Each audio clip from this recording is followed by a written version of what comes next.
Assalamualaikum warahmatullahi wabarakatuh. Sampurasun.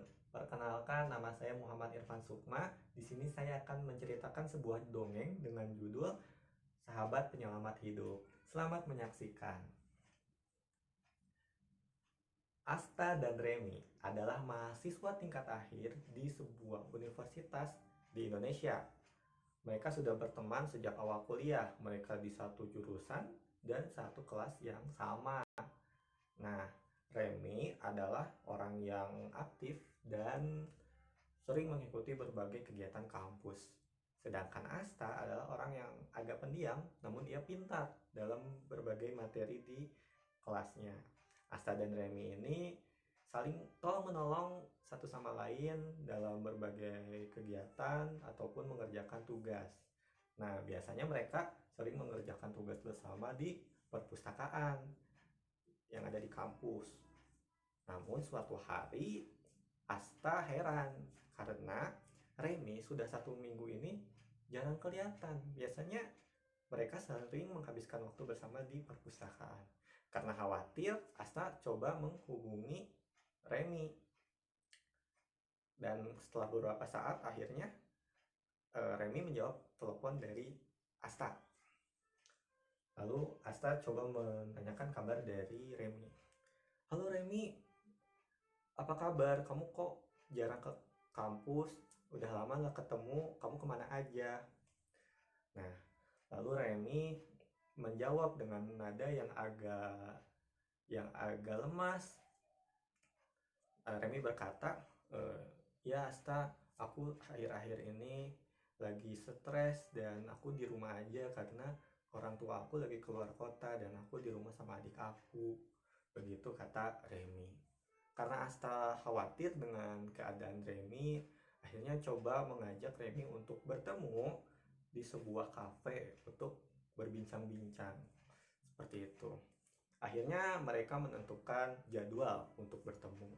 Dan terlihat Asta sudah lebih dulu di kafe menunggu Remi. Beberapa saat kemudian Remi datang ke kafe tersebut. Dan Asta menyapa Remi dengan bahagia. Remi, kemana aja kamu? Akhirnya kita ketemu juga. Kamu ada masalah atau ada yang ingin diceritakan nggak? Begitu kata Asta ke Remi. Lalu Remi dengan suara yang masih agak lemas dan seduh-seduh, Remi bercerita kepada Asta.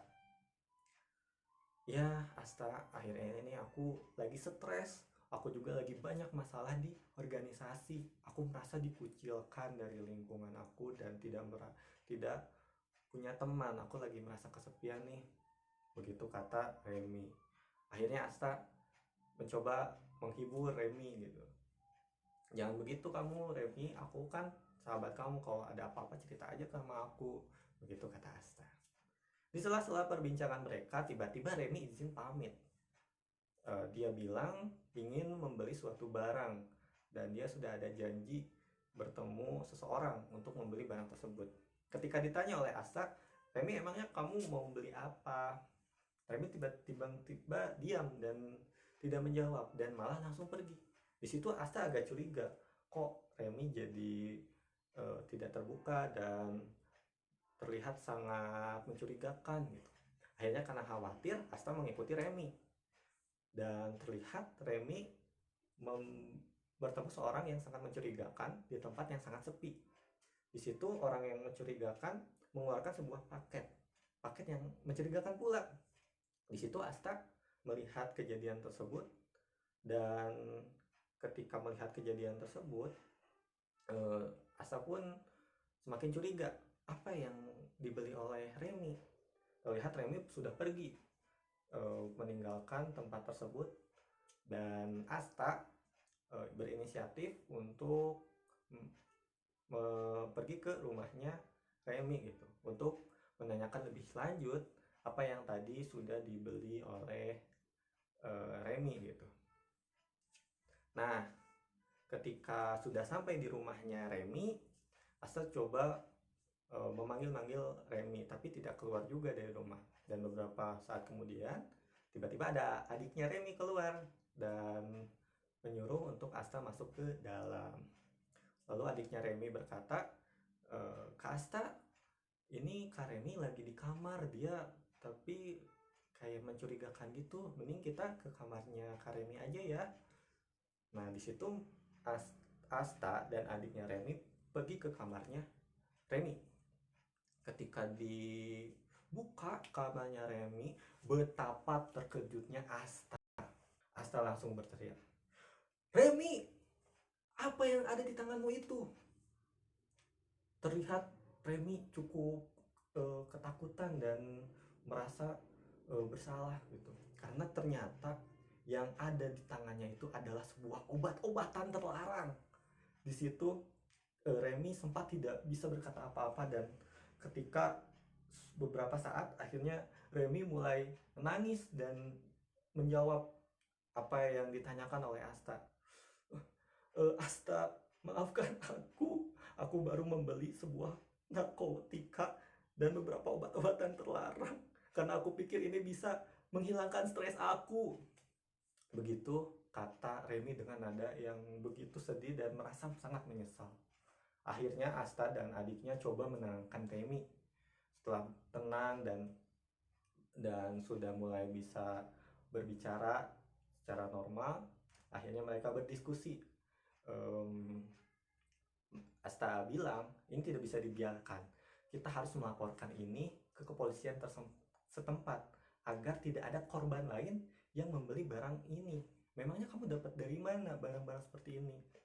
Remy menjawab, ya aku membelinya di situs online dan di media sosial, dan aku coba membelinya.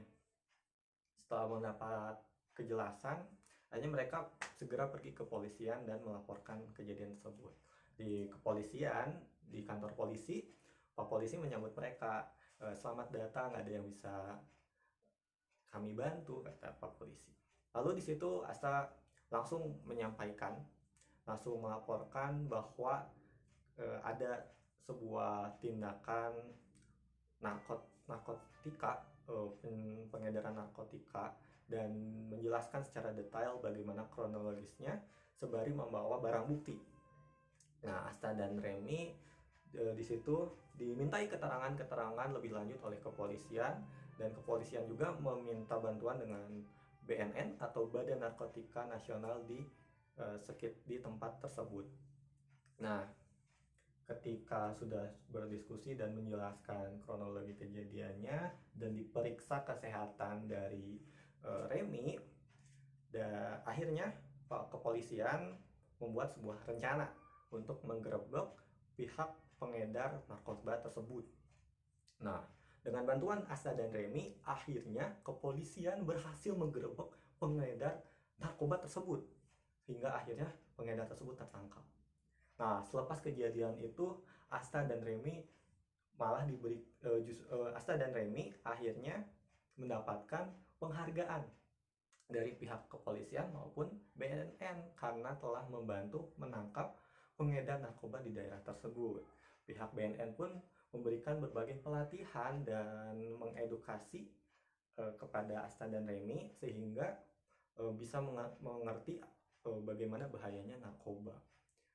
Setelah itu, Asta dan Remy justru menjadi seorang aktivis pencegahan dari narkoba di kalangan remaja setelah mendapatkan berbagai macam pelatihan dari pihak BNN. Dari pihak BNN berkata pesan-pesan yang diingat oleh Asta dan Remy bahwa penggunaan narkoba ini biasanya terjadi awalnya karena adanya rasa stres, adanya rasa terisolasi, dan ada rasa tidak diterima di suatu lingkungan, di mana orang yang menggunakan narkoba ini merasa dengan menggunakan narkoba dia bisa menemukan lingkungan baru yang ingin menerimanya.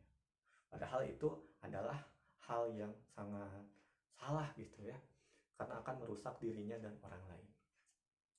Selepas kejadian itu, akhirnya mereka menjadi teman yang semakin solid, dan mereka kembali mengerjakan berbagai tugas-tugas akhir di perpustakaan tempat biasa mereka nongkrong. Di sela-sela menugas, Remy berkata kepada Asta, "Asta, terima kasih.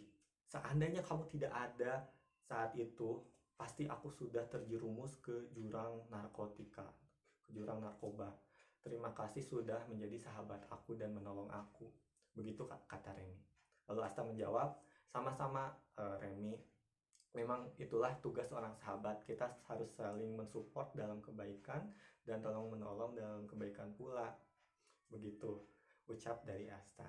Akhirnya mereka pun menjadi sahabat yang terus saling support satu sama lain.